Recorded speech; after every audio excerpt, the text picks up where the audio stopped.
Gentlemen, heads of delegations, President of the United Nations General Assembly, Mr. Philemon Yang, Mr. Antonio Guterres, United Nations Secretary General. I speak to you from this rostrum at a critical time, at a time of a complex crisis underway in the Middle East and stretching out beyond. Egypt is a country rooted in history, but also a forward-looking country. We've gone through many wars, we've faced many challenges. As a result, justice and peace are our lodestars as we seek to build a region and a world that's rooted in dignity, freedom, and justice. I'll be speaking on behalf of one of the founding members of the United Nations. You're all well aware of the role we played in the establishment of the United Nations, in the establishment of consensus, and the UN's establishment in Africa and Arab states and developing countries. We're very much in favor of preserving an effective multilateral system and stable international relations underpinned by respect for international law and expansion of peace and cooperation. Thus, we believe it is necessary to ring alarm bells at this specific moment, given that the international system, established roughly 8 decades ago, is currently showing its structural shortcomings, threatening its very existence, and this owing to ineffectiveness, inequality, and growing recourse to double standards. Young people the world over are asking legitimate questions about the usefulness of the international multilateral system and what it yields for today's world in terms of peace and security. Is it helping to eradicate poverty and hunger? Is the system protecting us against climate change? Is it helping to build knowledge? Is it helping us to adapt to technological changes? We're seeing occupation, terrorism, killing and destruction. Is this being prevented? Is the system unified? Is it transparent? In order to answer these questions, which are very legitimate, and they were addressed, in fact, during the preparations for the Summit of the Future. In fact, one of the outcomes of the Summit of the Future is very positive. It was a positive step towards revitalizing and rendering more effective the international multilateral system with the United Nations at its heart. If I may, I'd like to sketch out our vision for restoring trust and credibility and combating double standards. A vision which can help us to renew our multilateral system and bolster its capacity for building a brighter future for our people. It's underpinned by 5 key principles. First of all, we must recognize that there is no alternative to the multilateral system. Global challenges are interdependent. They know no borders. They go beyond the capacity of any one state or any group of states to address them. Thus, it's necessary to recognize that the integrity of the United Nations, underpinned by its legitimacy and its very existence, all of this is at stake. Israel's brutal aggression against Gaza, underway for almost a year now, as well as the current attack on the West Bank, are shameful. They place shame on the international community and its institutions, which are unable to do the bare minimum to put an end to this aggression. The international community took months to start asking for an end to this brutal aggression. We staunchly condemn the Israeli escalation. It's dangerous and it knows no limits. It is pushing the region to the brink of the abyss. We categorically reject and strongly condemn Israel's current aggression vis-à-vis Lebanon. This is a flagrant violation of Lebanon's sovereignty, its territorial integrity, its unity, and its political independence. Our overarching priority, as things stand, is to put an end to the bloodshed. Immediately, without any conditions, and permanently. We're strongly opposed to any attempts to resolve the Palestinian issue through forced displacement or population transfer. We attach particular importance to the unconditional and immediate delivery of medical and humanitarian assistance to civilians who are not bearing weapons in Gaza. Egypt has undertaken substantive mediation efforts together with our friends Qatar and the United States. Unfortunately, these efforts were thwarted by Israel over the course of several months. We'd like to reiterate that the establishment of an independent Palestinian state based on 4th June 1967 borders with East Jerusalem as its capital is the only way to achieve a comprehensive and just solution, restoring stability to the region and to the entire world. Because this issue is of utmost importance. It lies at the very heart of the conflict in the region. I cannot but commend the Secretary General for his very courageous stance, which shows that he's shouldering his responsibility. I'd also like to extend our gratitude to all UN leaders and UN agencies, specifically UNRWA. We extend our condolences to the families of those martyred UNRWA personnel who fell during their duties and others who fell owing to the Israeli occupation. We want to put an end to the war machine, to put an end to the destruction, which is in violation of international law. Next, we need effective participation, not a fig leaf of participation. Participation is not a gift. It's not a gift given to other states. It's the very foundation, the prerequisite for an effective response that the international community can mount to successive crises plaguing the international system, so as to ensure that common ownership is taken of international decisions. Furthermore, we cannot accept that Africa and Arab states to date have no permanent representative on the Security Council nor enjoy the related prerogatives. We endorse the said declaration and the Eswatini consensus to repair the historical injustice done to the African continent. Genuine participation is only possible if there is deep-rooted reform of the international financial architecture and of international financing institutions. We must modernize multilateral development banks and their practices and bolster access of developing countries to concessional funding, especially in the face of crises. We support the SG's appeal to make the Bretton Woods institutions fairer to developing states. There is no alternative to a common approach so as to address growing sovereign debt of developing countries. This can be done by buttressing existing mechanisms, strengthening their effectiveness, but also establishing new mechanisms, helping low- and middle-income countries. What's also important is debt swaps. These must be broadened so as to address debt distress and help these countries achieve sustainable development. Economic justice can only be done if we place the priority on Africa's development. This is how we can guarantee that we prevent conflict and ensure lasting peace.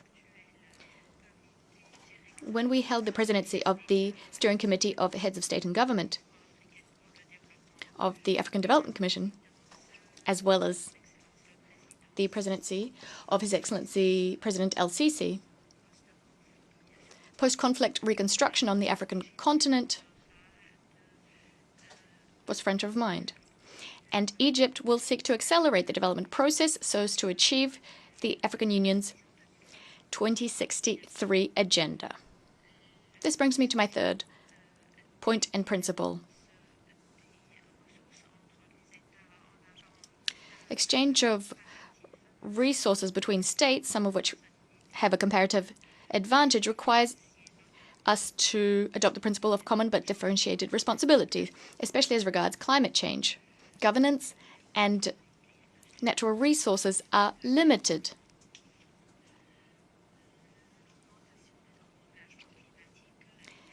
Mounting climate challenges is clearly linked to, and our ability to solve it is clearly linked to the types and amounts of financial assistance that's provided, as well as the technologies that are made available for climate challenges to be tackled at the national level.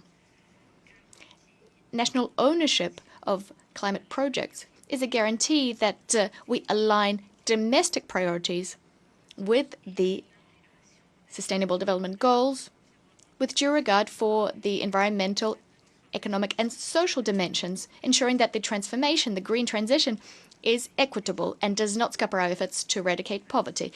This was our priority at COP27 in Sharm el-Sheikh.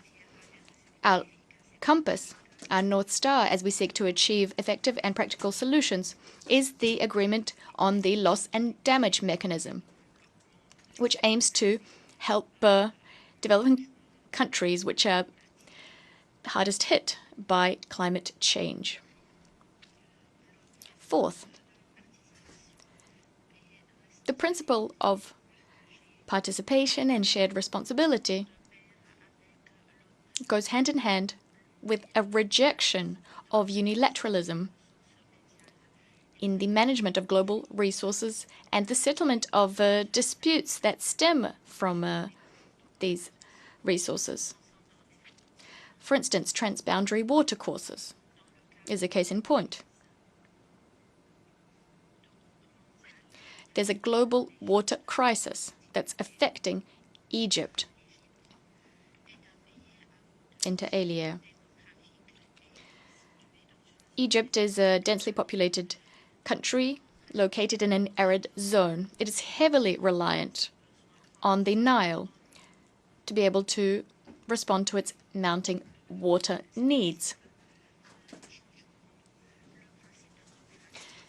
The principle of cooperation with the Nile Basin brother countries encapsulates Egypt's approach to better management of our common resources with a view to securing our interests in keeping with international law and ensuring equitable and sustainable use of resources without any consequences for the downstream countries. We'll continue to work so as to attract foreign investment for development projects in keeping with the various rules, including in the Nile Basin. Despite our genuine efforts, Ethiopia has been insisting stubbornly, misportraying the facts, and starting up the Renaissance Dam, beginning operations without due regard for international law, nor the opinions of millions of people living downstream in Egypt and in Sudan. Following 13 years of vain negotiations, Ethiopia took a unilateral decision in blatant violation of international law, specifically the 2015 Declaration of Principles, the Security Council presidential statement issued in 2021. Well, in fact, in December 2023, negotiations came to a standstill. Egypt will continue to monitor the commissioning of this dam, the filling of this dam. We will be following this very closely. We will keep the Charter in mind and will take all necessary measures so as to secure the interests of our people and our very existence. Egypt will not tolerate any existential threats. Those who do not recognize this are mistaken. Moving on. The world needs the United Nations to address emerging challenges, such as challenges in the digital sphere, cybercrime, cybersecurity, artificial intelligence. These new challenges shouldn't detract from our key purposes, that is collective security. This is absolutely vital. This is the very raison d'etre of the organization, the maintenance of international peace and security. The collective security system, including the disarmament and non-proliferation system, has been weakened. Direct or tacit threats of use of nuclear weapons is no longer a chimera. It's a direct threat. We've seen this in the war in the Gaza Strip. We're seeing this day in, day out, as states possessing nuclear weapons are modernizing their arsenals and indirectly threatening the use of nuclear weapons without any genuine, serious efforts being made to create a world free of nuclear weapons or areas free of nuclear weapons or other WMDs and acceding to the NPT.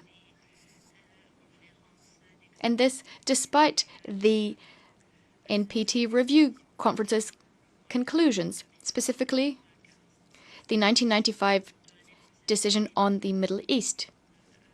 We live in a region that's particularly hard hit by the imbalance in the collective security system.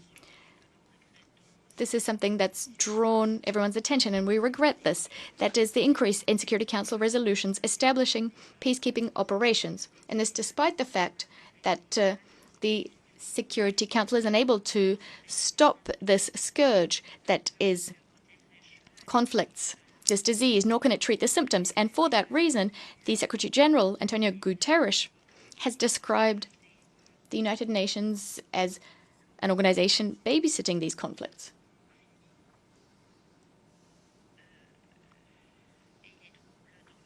Speaking of conflicts and upheavals in neighboring countries, as well as throughout the North Mediterranean, all the way through to the Horn of Africa in the south, we're particularly committed to strengthening the UN's role so as to address the root causes of conflicts.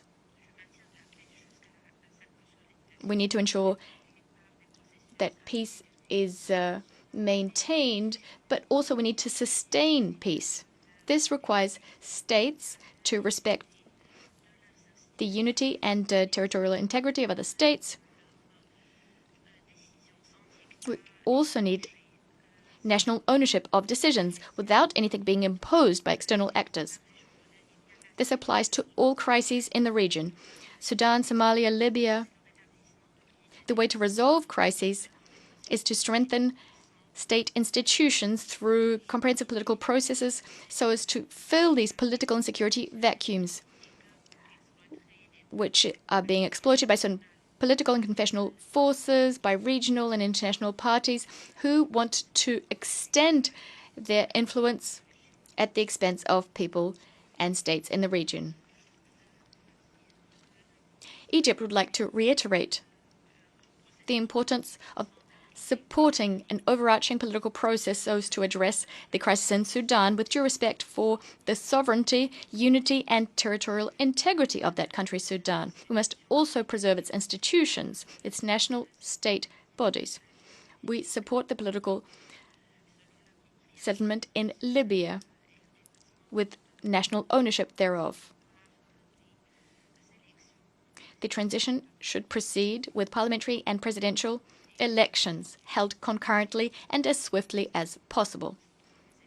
We are hopeful that by pooling our efforts and endorsing the new UN mission in Somalia, we'll be able to preserve security and stability in that country in keeping with what its people and its government want. We condemn all unilateral measures threatening Somalia's unity, its sovereignty, extending across its territory.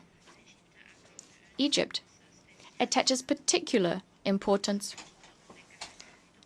to capacity building in our brother nations across Africa, together with the United Nations, through the International Conflict Settlement Center, as well as the Egyptian Partnership Agency that works on development.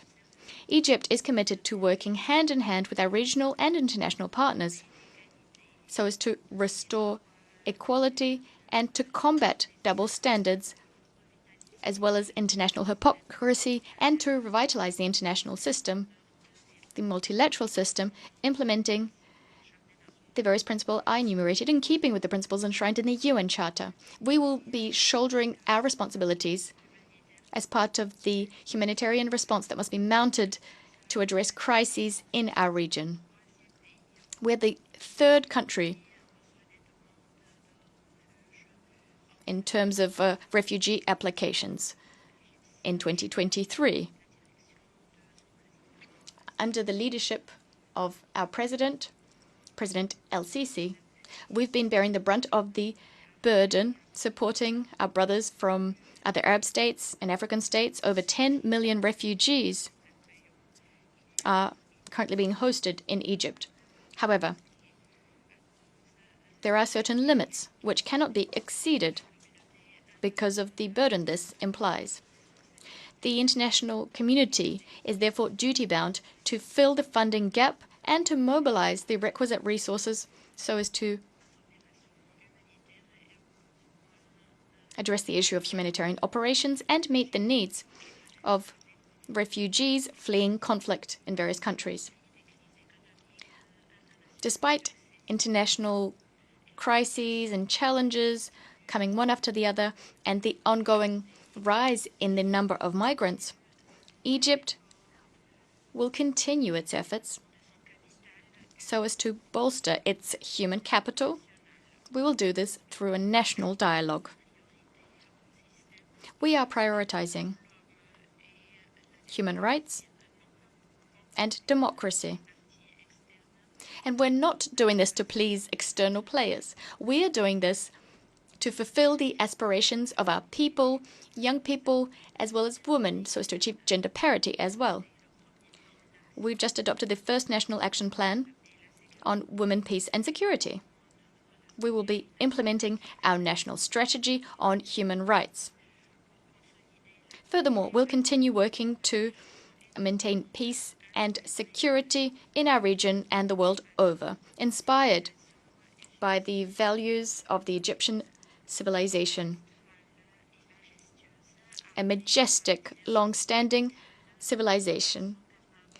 Our young people will take forward this vision. They're the ones who will craft the future and preserve human lives without any discrimination on the basis of race, gender, or otherwise, all within the international multilateral system. I thank you.